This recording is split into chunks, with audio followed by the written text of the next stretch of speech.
Brian Wilson, Mary Catherine Ham, Brian Neiman, today's newsmakers, and you, the Morning Majority. 105.9 FM. AM 630. WMAL. It's 8:37 on the Morning Majority, Wednesday morning. Having a great day, about to get greater, because famous broadcaster Tom Brokaw is with us. How's it going, Mr. Brokaw? It's going very well, Mary. It sounds great in Washington today. Yeah, it's pretty good. It's pretty good. And you have a new book out called The Time of Our Lives, a conversation about America. Tell me the premise of the book. Well, the premise of the book is that I'm trying to kickstart a dialogue in this country about the work that we need to do to get a course correction going into the 21st century.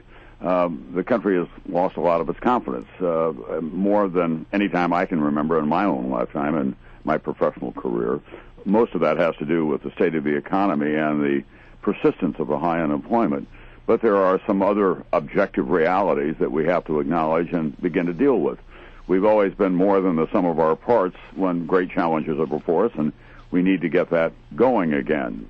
It can be hard work, but it can also be exhilarating.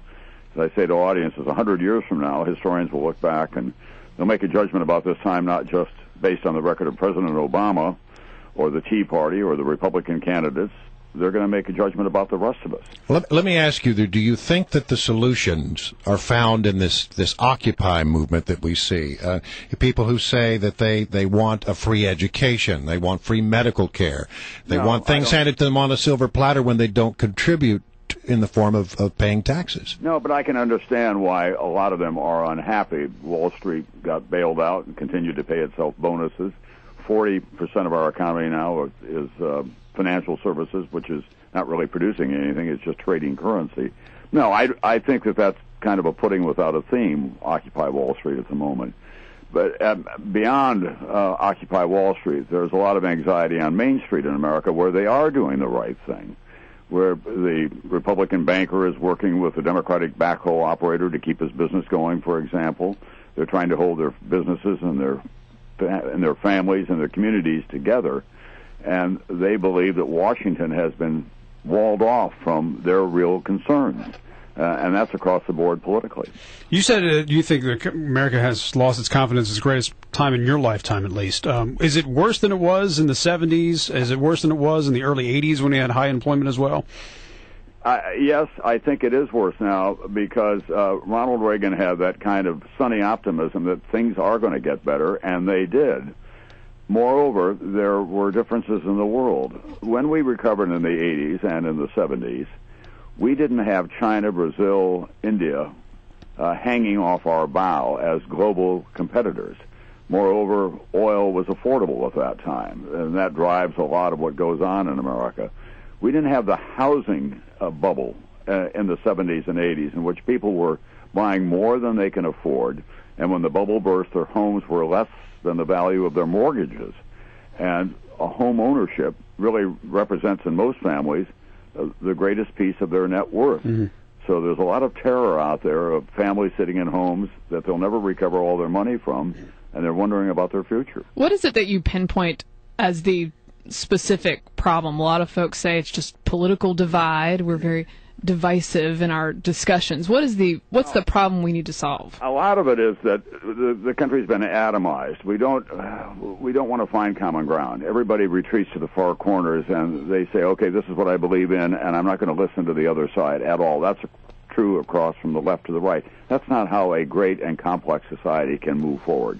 That's never been the story in this country. World War II broke out, and a lot of isolationists turned on a dime and said, we have a greater cause here, and went to war.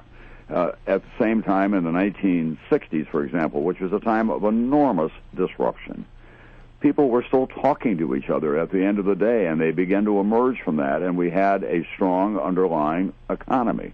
These are new conditions, and we haven't completely come to the realization of that yet. We have lost manufacturing as a job base in this country. Education, I'm more encouraged about because people are at least talking about it now and have gotten involved in their communities. Private companies going into the school districts and saying, how can we help? Experimenting with new kinds of education. No longer is it one size fits all. Taking on the role of the teachers' unions and trying to reform how you get good teachers into schools, pay them merit pay, and give them opportunity to see that as a career, not just as a quick stop. Quick look at the political landscape, and I want to get you to comment about the Herman Cain story. It's very much in the news right now, eating up a lot of the oxygen on the political coverage front. First about Cain, and secondly, how you see the Republican nomination shaping up. No, I don't. I'll share with you something that I've learned over the years. I've been doing this for a long time. I believe in the UFO theory. The UFO theory is the unforeseen will occur. You can't say at this point. We've not had a vote cast. And if you look at the polling that has been going on, it's been flavor of the week or the day. Sure has. As for the Herman Cain story, there's a lot we still need to know. I would think that he would want to get the whole story out. If he's as innocent as he says he is, we need to get that resolved. So do we need to hear from the women? That's up to the women and up to the agreements that they have. I do think that it's murky at the moment. We don't know. Sexual harassment is defined in a lot of different ways. Was it just he said, she said, and they made a deal because they wanted to move on, or was it much more egregious than that? That's what I think we need to know to judge, most of all, what he's had to say in his defense about his own credibility. Let me just say one other thing.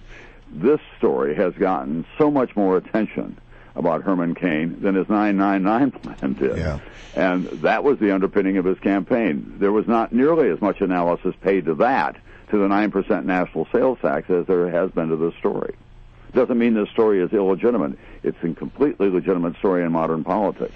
But we rush to this kind of story much more than we do to the policy stories. Okay, and you're going to be in Washington tomorrow, Politics and Prose, 7 o'clock, right? Indeed, I am. I'm in and out of the Capitol a lot, and I always look forward to those occasions. Can I just add one thing? I always enjoy when you go on the Letterman show. But would you straighten that guy out? No. I mean, boy, he's really sort of turned the corner over the years to become really just an incredibly opinionated individual. Don't you agree? Well, but, he's entitled to that. Everybody else on television, even, dare I say it, on AM talk radio in Washington. Oh, no, I'm not here. Hey, we're on FM now. We're on FM now, Tom, by the way. Right, okay. Good to have you. We'll see you tomorrow night at Politics and Prose. All right, thanks. Tom Brokaw, author of the book Time of Our Lives, and he's on here with the morning.